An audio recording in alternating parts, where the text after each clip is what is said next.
Se você não quer emagrecer, ignore esse anúncio. Mas se você não está se sentindo bem com seu corpo, sente que precisa melhorar, já tentou de tudo e não consegue emagrecer, então clique no primeiro link da descrição e conheça um método totalmente prático e simples. São apenas 10 semanas para ter o resultado dos sonhos, com dezenas de videoaulas de treino e nutrição e mais 3 bônus totalmente grátis. Agora de algo mais...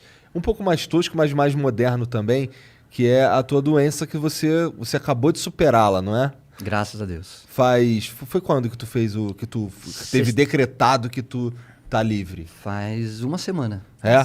Foi sexta-feira retrasada, vai. É? É. E como é que foi encarar isso, cara, pra você?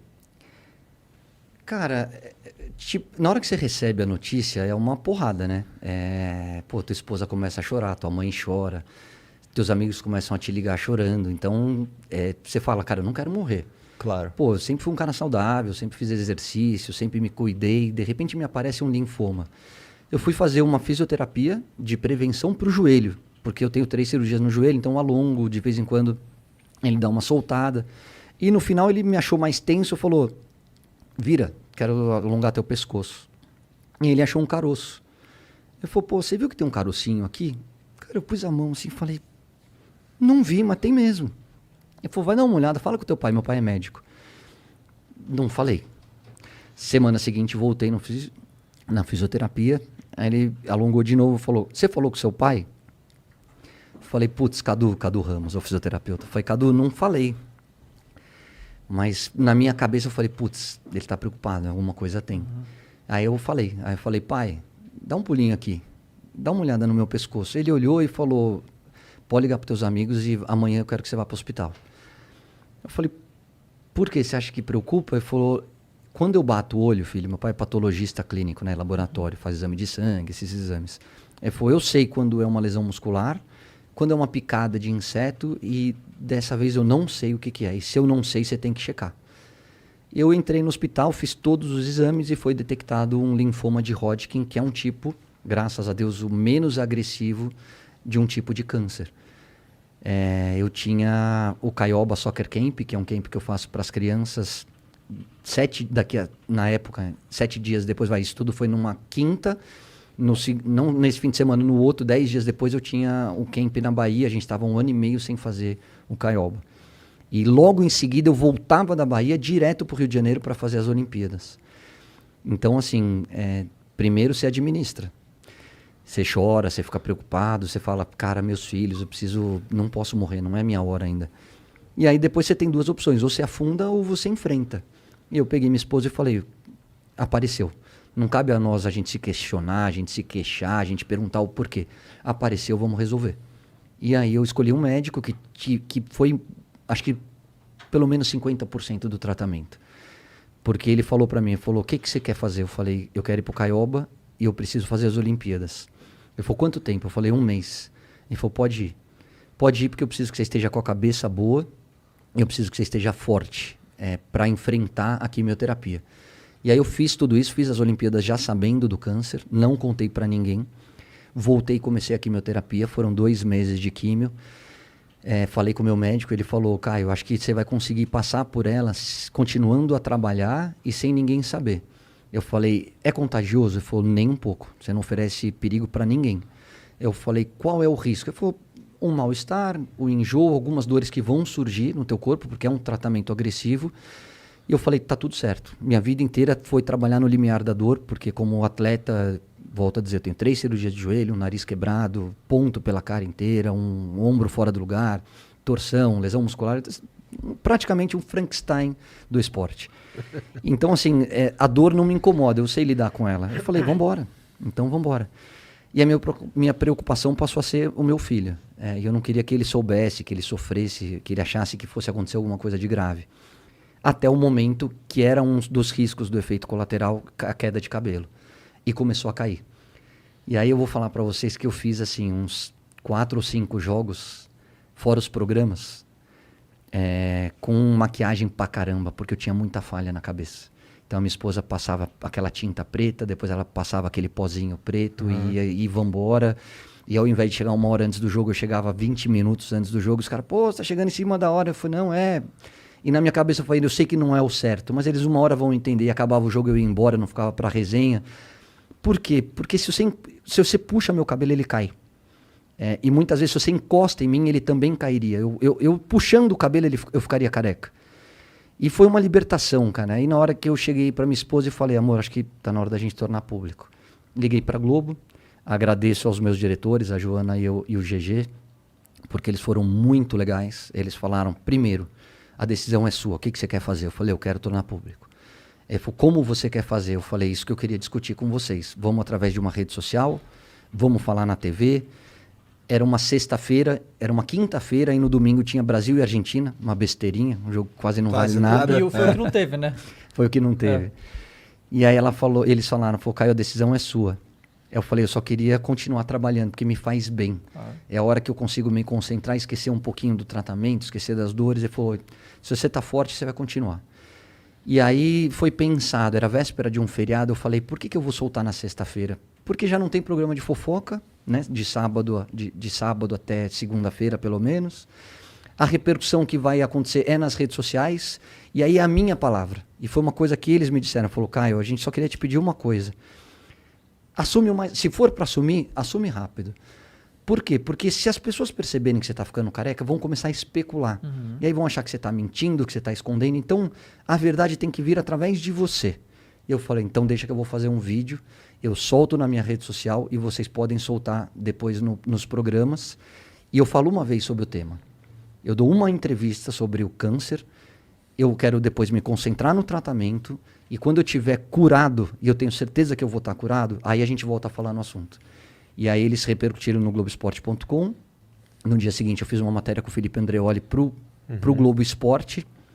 E no domingo com o Galvão, aí eu já estava em casa, porque aí a Globo falou, ó, você está com câncer, cai a sua imunidade, você está tratando, fazendo uma quimioterapia, a gente precisa tomar um pouco de cuidado. Estamos no meio da pandemia. No meio de uma pandemia, fique em casa e faz por Skype. Eu falei, tá tudo certo. Não posso me despedir nesse jogo? Ele falou, não. Aí entra o cuidado que a Globo precisa ter. Eu falei, vocês estão corretíssimos, eu faço de casa. E o Galvão foi muito carinhoso, falou no jogo, né? Durante o jogo e no pré-jogo e pós-jogo sobre a doença, me desejando toda a sorte do mundo. E graças a Deus acabou. Fiz a minha última sessão de quimioterapia, repeti o PET scan, que é uma ressonância que você faz para ver se ainda existe algum caroço, se alguma parte espalhada pelo corpo, e não tem mais nada, o linfoma saiu, 100% de sucesso no tratamento. E aí eu falei, então agora vamos falar sobre o assunto, porque eu acho que eu recebi tanta mensagem carinhosa, e-mail, nas redes sociais, ligações, mensagens pelo WhatsApp, mas de tanta, muito mais do que eu acho que eu mereço, muito mais do que eu imaginava, de gente falando, cara, eu tô te colocando na minha oração, vai dar tudo certo. Pô, o meu vídeo deu 1,5 milhão de visualizações, é um número surreal, eu nunca tive esse alcance. E aí você fala, puxa, é legal, faz bem fazer o bem. Talvez agora eu esteja tendo um retorno que eu nunca imaginei, mas, poxa, eu sempre fui um cara que tentei tratar todo mundo com respeito, com carinho, respeitando as diferenças. E eu acho que isso é um legado do esporte, sabe? De você você joga e depende do cara do teu lado. Então, ele é mais pobre, ele é branco, ele é preto, ele é mais rico, ele é mais bonito, ele é mais... Dane-se, ali a gente tá junto. Então, eu sou um cara que aprendi a respeitar todo mundo e lidar com as diferenças de uma maneira que é o que eu procuro passar para a educação dos meus filhos. E aí eu falei, cara, num primeiro momento é só carinho e, cara, você vai sair dessa. Num segundo momento foi muita gente dizendo, eu já passei por isso, eu estou passando por isso, ou eu tenho algum familiar ou amigo passando e você não sabe como o teu vídeo fez bem. Eu falei, cara, é legal falar sobre o assunto, mas não falar sobre o assunto se vitimizando. É legal falar sobre o assunto mostrando assim, cara, enfrenta. Acredita na medicina, e a gente tem muitos caras bons, muitos médicos e médicas boas. A medicina no Brasil é uma referência. Você tem uma família boa do teu lado, você tem bons amigos. Levanta a cabeça e vamos em frente, porque tem fim e tem cura. E é uma coisa que eu aprendi. A primeira conquista é o diagnóstico da doença. Quanto mais rápido você diagnosticar, maior é o sucesso do tratamento. E eu diagnostiquei muito rápido. Graças a Deus, estava só no pescoço. Graças a Deus, hoje eu estou zerado, sem risco nenhum. Começa uma radioterapia agora, que é leve, que não é nada demais.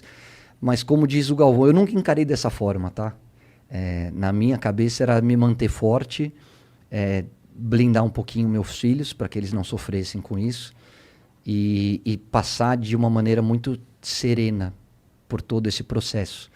Mas o Galvão falou, é o maior de um cara que se dedicou ao esporte, é o maior jogo da tua vida. E você vai vencer. E eu venci. Foi difícil? Foi difícil. 2 meses enjoo, algumas coisas, umas dores abdominais, tem dias mais fáceis, tem dias menos fáceis. Tem momentos que você fica em casa, tem momento que cai tua imunidade, putz, você tem um aniversário de um parente, você tem alguma coisa que você tá louco para ir, mesmo respeitando todos os protocolos de Covid, mas você pode estar lá, mas você fala, cara, você não pode, porque tua imunidade tá no zero, e aí se você pegar uma infecção, aí complica de verdade. Então você fica 2 meses em casa, cara. Você fica 2 meses jogado no sofá.